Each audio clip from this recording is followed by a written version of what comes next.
आत्मा और परमात्मा का मिलन संजोग डे 53।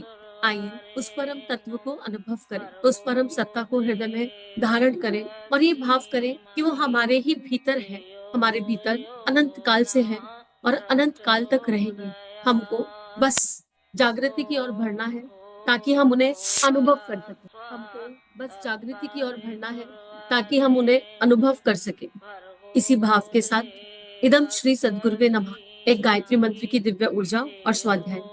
ओम भूर्भुवः स्वः तत्सवितुर्वरेण्यं भर्गो देवस्य धीमहि धियो यो नः प्रचोदयात्। पिछले स्वाध्याय में गुरुदेव ने बहुत खूबसूरती से सिद्ध पुरुषों का स्तर समझाया और सिद्धि बताई। गुरुदेव ने कहा पानी पर चलना, आग का इफेक्ट ना होना, हवा में उड़ना, ये सब अगर हम सिद्धि मानते हो तो ये सिद्धि नहीं है, क्योंकि ये काम तो 4 पैसे खर्च करके भी किया जा सकता है। पानी पर चलना, उसकी जगह नाव का उपयोग कर लो। एरोप्लेन में चले जाओ, हवा में उड़ने की क्या जरूरत है। और ये जो स्तर है फिर ये पक्षियों का भी है, पक्षी उड़ सकते हैं, बत्तख पानी पे चल सकती है। तो गुरुदेव ने गिरगिट रंग बदल सकता है। तो अगर हम सोच रहे हैं कि हम रूप स्वरूप बदल लें और ये सब सिद्धियां हैं, तो हमको इन सब सिद्धियों को समझना होगा कि ये मिथ्या है। और इतने ऊंचे स्तर की प्रार्थना करी, इतने ऊंचे स्तर का जप तप किया, और वो भी इस काम के लिए जिस काम को 4 पैसों से किया जा सकता है। फिर गुरुदेव ने सिद्ध पुरुषों की डेफिनेशन बताई कि सिद्ध पुरुष वही है जो आत्मा को परमात्मा से जोड़ता है, जिसका अंतःकरण प्रेम से लबालब भरा होता है, जो एक तरह का संत है और जिसका जीवन डिसिप्लिन में है, अनुशासन में है। किसके? प्रकृति के अनुशासन में, परमात्मा के अनुशासन में। ऐसा आगे अब गुरुदेव बता रहे हैं, क्या मैं शरीर ही हूँ, उससे भिन्न नहीं? मैं क्या हूँ, मैं कौन हूँ, मैं क्यों हूँ? इस छोटे से प्रश्न का सही समाधान ना कर सकने के कारण मैं को कितनी विषम विडंबनाओं में उलझना पड़ता है और विभीषिकाओं में संतृप्त होना पड़ता है। यदि ये समय रहते समझा जा सके तो हम वह ना रहे जो आज है, वह ना सोचे जो आज सोचते हैं, वह ना करे जो आज करते हैं। हम कितने बुद्धिमान हैं कि धरती आकाश का चप्पा चप्पा छान डाला और प्रकृति के रहस्यों को प्रत्यक्ष करके सामने रख दिया। इस बुद्धिमता की जितनी प्रशंसा की जाए उतनी कम, और अपने आप के बारे में जितनी उपेक्षा बढ़ती गई उसकी जितनी निंदा की जाए वह भी कम है। जिस काया को शरीर समझा जाता है, क्या मैं यही हूँ? क्या कष्ट, चोट, भूख, शीत, आतप आदि से पग पग पर व्याकुल होने वाला, अपनी सहायता के लिए बजाय बजाज, दर्जी, किसान, रसोईया, चर्मकार, चिकित्सा आदि पर निर्भर रहने वाला मैं ही हूँ? दूसरों की सहायता के बिना जिसके लिए जीवन धारण कर सकना कठिन हो, जिसकी सारी हंसी खुशी और प्रगति दूसरों की कृपा पर निर्भर हो, क्या वही असहाय असमर्थ मैं हूँ? मेरी आत्मनिर्भरता क्या कुछ भी नहीं? यदि शरीर ही मैं हूँ तो निसंदेह अपने को सर्वथा पराश्रित और दीन दुर्बल ही माना जाना चाहिए। कितने महत्वपूर्ण क्वेश्चंस है ये, जो हर आत्मा को, हर मानव को अपने आप से पूछने चाहिए। इन क्वेश्चंस को रिपीट कर लेते हैं, इनको कहीं नोट कर लीजिए और इनके आंसर खुद को दीजिए। खुद बैठिए, चिंतन मनन कीजिए। मैं क्या हूँ, मैं कौन हूँ, मैं क्यों हूँ? क्या मैं दूसरों पर निर्भर रहने वाला ही मैं हूँ? क्या मैं वही असहाय असमर्थ हूँ जिसकी हंसी खुशी प्रगति दूसरों की कृपा पर निर्भर है? मेरी आत्मनिर्भरता क्या कुछ भी नहीं? ये सारे वो प्रश्न हैं जो हमें समझने होंगे अनुभव के स्तर पर, जानने होंगे अनुभव के स्तर पर। अगर हम इन्हें नहीं जानेंगे तो हम एक लूप होल में चल रहे हैं, एक डेड एंड में चल रहे हैं।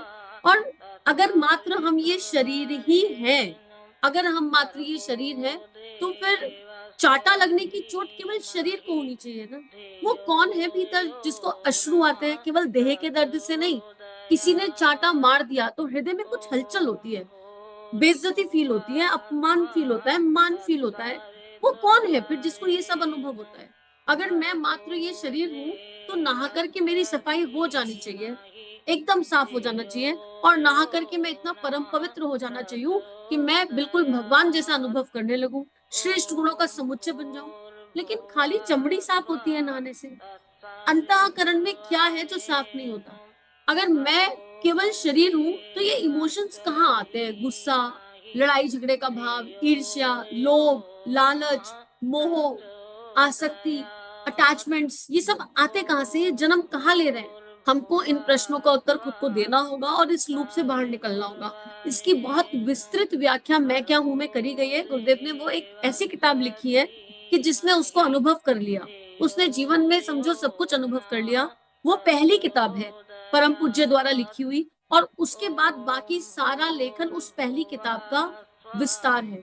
उस पहली किताब के हर अध्याय के एंड में प्रैक्टिसेस दी गई हैं, और यकीन मानिए अगर हम सही तरीके से उन अभ्यासों को कर लें, उन प्रैक्टिसेस को कर लें, तो हमारी जीवन की आधी नहीं संपूर्ण समस्याएं हल हो जाएगी। क्योंकि हमको इस महत्वपूर्ण प्रश्न का उत्तर मिल जाएगा कि मैं शिव हूँ, शिवोहम, I am not this body, मैं ये शरीर नहीं हूँ, मेरी सत्ता इससे पृथक है। अगर उसके स्टेप्स को समझे, तो जब हम मैं क्या हूँ का विघटन करते हैं, तो आप देखेंगे कि मैं पंच तत्वों से बना हूँ। अब एक एक तत्व को अलग कर लीजिए। मैं इन पंच तत्वों से बना हूँ। अब इन तत्वों में देखिए, इन तत्वों की शक्ति मुझसे है या ये तत्व मेरी शक्ति है। एक समय पे लगेगा कि ये तत्व मेरी शक्ति है, क्योंकि धरती है तो हम दिखाई दे रहे हैं, आकाश है तो हम जो है शून्य में, हवा है तो हम सांस ले रहे हैं, हमारे शरीर में जितने रोम छिद्र हैं वो आकाश है, ठीक है। और हवा है तो हम सांस ले पा रहे हैं, सारी ऑक्सीजन यहीं से आ रही है, प्रकृति दे रही है। सूर्य नहीं होगा, प्रकाश नहीं होगा, अग्नि नहीं होगी तो एग्जिस्टेंस ही नहीं है, ना तो पाचन क्रिया चलेगी, धरती ही नष्ट हो जाएगी। 18 घंटे मैक्सिमम टाइम है, कुछ लोग 24 घंटे कह देते हैं, कुछ 16।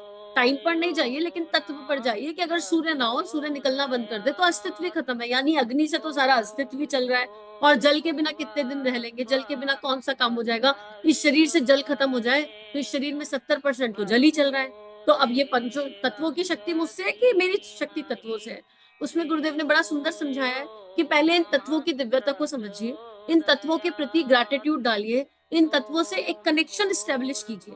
जब इन तत्वों से कनेक्शन स्टैब्लिश हो जाएगा तो जड़ चेतन से कनेक्शन स्टैब्लिश हो जाएगा। फिर मेरे सामने अगर एक लैपटॉप रखा है मान लीजिए, और मैं इस लैपटॉप का विघटन करूं, ये लैपटॉप को ब्रेक कर दूं, संधि विच्छेद कर दूं इसका, ये किस किस तत्व से बना है, तो जब हम बिल्कुल इसके मूल में जाते चले जाएंगे तो हमको पंच तत्व दिखाई दे जाएंगे कि इस लैपटॉप भी ये पंच तत्वों से बना है। और जैसे ही हमको ये दिखाई दे जाएगा कि लैपटॉप पंच तत्वों से बना है, तो पंच तत्वों से हमारी आत्मीयता हो गई है, उनसे तो बात संवाद होने लगा है, धरती से, जल से, आकाश से, वायु से, सबसे।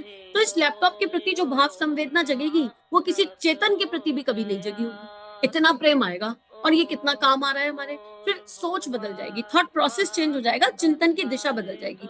ऐसे जड़ के साथ अभ्यास करिए, फिर चेतन में खुद के साथ अभ्यास कीजिए, अपने 5 तत्वों को अलग कर दीजिए, फिर देखिए एक एक तत्व मुझे क्या कंट्रीब्यूट कर रहा है और मैंने उसके प्रति क्या किया है। जब हम देखेंगे तो हम देखेंगे हम पांचों तत्वों के प्रति अन्याय कर रहे हैं, हम प्रकृति के प्रति पूर्ण अन्याय कर रहे हैं, पानी वेस्ट कर रहे हैं, कुछ पता ही नहीं, अग्नि को तो थैंक यू कभी बोला ही नहीं, और इस देह को तो भूल ही जाओ, इसको कभी बाहर डाला हो, क्योंकि मैंने तो खुद को देह मान लिया, खुद को कौन थैंक यू बोलता है। पैर में दर्द है तो ये तो चिल्लाते रहेंगे, पैर में बहुत दर्द है, पैर में बहुत दर्द है, पैर में बहुत दर्द है। कभी ये नहीं कहेंगे हे प्यारे पैरों, तुमने जन्म से लेकर आज तक हमारा साथ दिया और तुम्हारी वजह से हम चल पाते हैं, तुमको बहुत आभार, हमने तुम्हारा ध्यान नहीं रखा। अब अगर इस शरीर से ही प्यार है तो भाई इसका ध्यान रख लो अच्छे से। हम तो वो भी नहीं कर पा रहे। मैं क्या हूं, मैं ये शरीर हूँ, चलो ये मान लिया मैं ये शरीर हूँ। तो जब आप शरीर हो तो शरीर का ध्यान रखो, सुबह 5 बजे उठो, 4 बजे उठो, प्राणायाम करो, ध्यान करो, रनिंग करो, एक्सरसाइज करो, अल्पा आहार ग्रहण करो, क्योंकि इस शरीर की जरूरत है, हम सबको पता है। इस शरीर के लिए क्या क्या चाहिए हम सबको पता है, और इस शरीर से प्यार है, फिर भी इस शरीर की आवश्यकताओं को सही तरीके से पूर्ण नहीं कर रहे। जंक फूड हम खाएंगे, लेट हम सोएंगे, लेट हम उठेंगे, प्राणायाम ध्यान ये फालतू की चीजें, ये सब होता क्या है, वॉक क्यों करनी होती है, और शरीर को दोष देते रहेंगे, ये ऐसा दर्द वैसा दर्द, यहाँ बीमारी वहां बीमारी। तो अभी जो हमने अपने आप को मान लिया, हम उसके प्रति भी सही से नहीं जी रहे। फिर उसमें गुरुदेव एक अगला स्टेप दे रहे हैं, जहां गुरुदेव कह रहे हैं अब तुम इन पंच तत्वों से परे चले जाओ, इन पंच तत्वों की शक्ति भी तुम हो, ये पंच तत्व तुम्हारी शक्ति नहीं है, इनकी शक्ति भी तुम हो, इनको अपने से पृथक करके देखो और ऊपर उठ जाओ, और ऊपर देह को यही छोड़ दो, देह को यही छोड़ के ऊपर से देखोगे तो समझ में आएगा कि यू आर द कंट्रोलर, हम वो परम सत्ता है, हम वो परम तत्व है।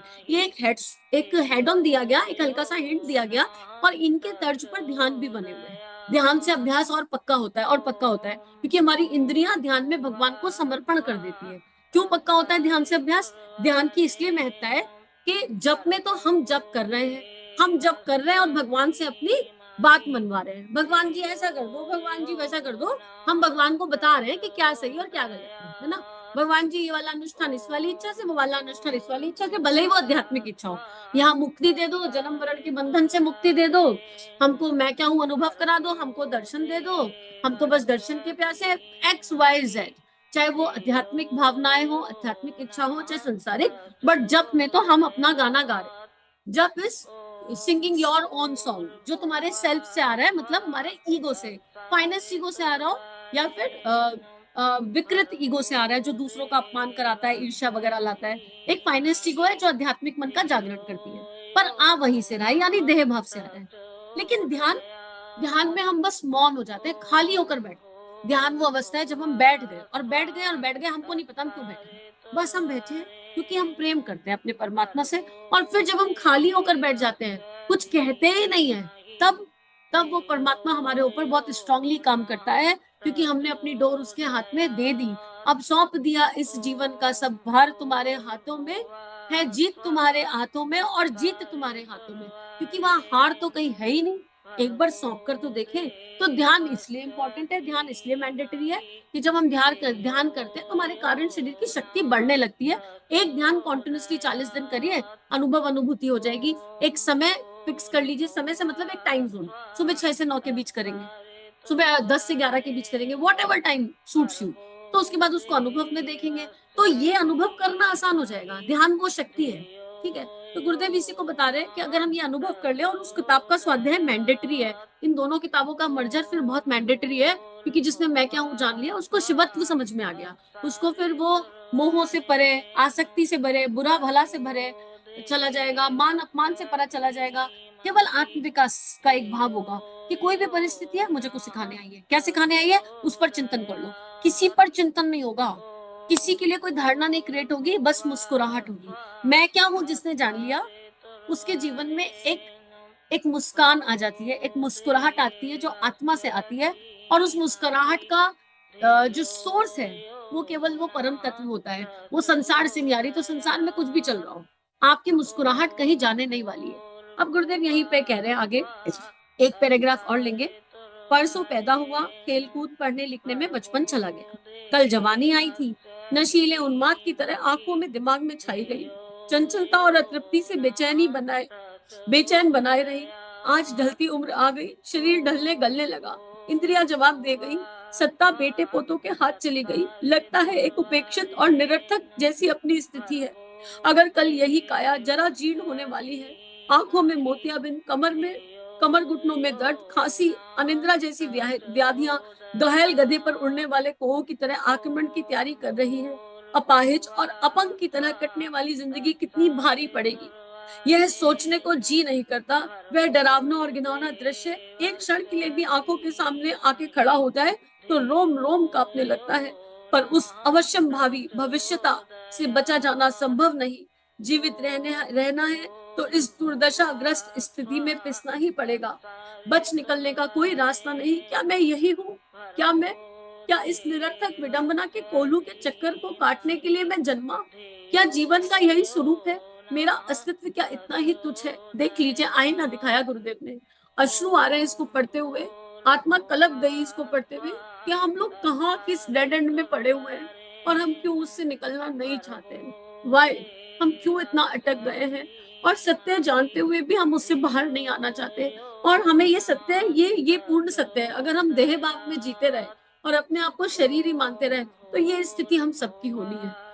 और फिर इसी स्थिति के चक्कर में फियर जन्मता है, भय जन्मता है, और ये भय हमको कोई नेक काम, कोई अच्छा काम करने नहीं देता, आत्म जागृति की ओर जाने नहीं देता। Fear of death, fear of wrong thoughts, fear of wrong emotions, fear of this, fear of that. क्यों भय करना है जब वो भगवान साथ है, जब वो भगवान हर पल अपना प्रेम लुटा रहा है, तो वाई आर बी सो फियरफुल। हमको हर तरह के भय को अपने गुरु के चरणों में रखना है, अपने परमात्मा के चरणों में रखना है, और केवल उनके बताए काम को करना है। और अगर हम उनके बताए हुए मार्ग पर चल रहे हैं तो रिजल्ट क्या होगा, this is none of our business. ये हमारी टेंशन नहीं है कि रिजल्ट क्या होगा। हमको बस ये देखना है कि जो काम भगवान ने बताया, क्या हमने उसे ठीक तरीके से करने का प्रयास और अभ्यास किया। अगर उत्तर है हाँ, हमने अपनी तरफ से ठीक कर लिया, तो बस यही बात खत्म हो जाती है, मुस्कुराओ, इससे ज्यादा तो कुछ है नहीं। लेकिन आज अगर हम चेक लगा लें तो हम क्या कर रहे हैं अपने साथ, हम क्यों इतना फियरफुल हैं, और इस देह से इतना प्रेम क्यों है हमें।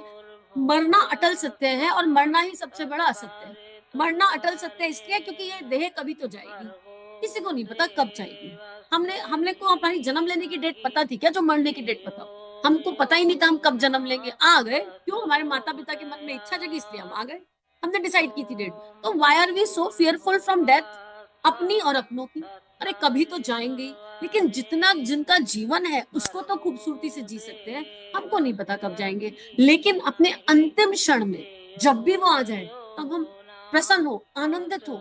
हे भगवान, आपने ये श्रेष्ठ मनुष्य तन दिया, ये श्रेष्ठ मानव जीवन दिया, और इसको हमने अपने गुरु का कहना मानते हुए जिया। बस ये एक सेटिस्फेक्शन लाइफ में मिल जाए अगर अंतिम क्षण में, तो इससे ज्यादा मैं क्या हूँ, कुछ भी नहीं है। तो आइए आज एक संकल्प लें कि हम केवल ये देखेंगे कि हम अपने गुरु के बताए हुए काम को अच्छे से कर रहे हैं कि नहीं कर रहे हैं, और उसका भी अभ्यास प्रयास, उसमें भी रिजल्ट हमारे हाथ में नहीं है, क्योंकि गहना कर्मणो गति, हम कर्म की गति को नहीं जानते हैं।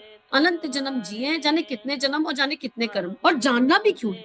ये वाला मोमेंट लाइफ, ये वाला पल जीवन है। इस पल को बेस्टेस्ट जीना और खूबसूरती से जीना, बस यही निर्वाण है, और यही मोक्ष और यही मुक्ति है।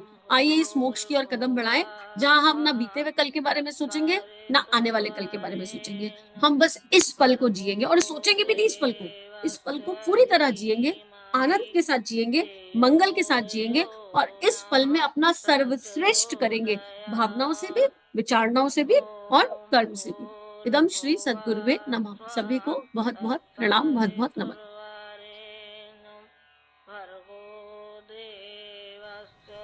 हमारे YouTube चैनल को सब्सक्राइब कीजिए और बेल आइकन पर क्लिक कीजिए ताकि आने वाली सभी वीडियो की नोटिफिकेशन आपको मिलती रहे। आप सभी को बहुत बहुत थैंक यू।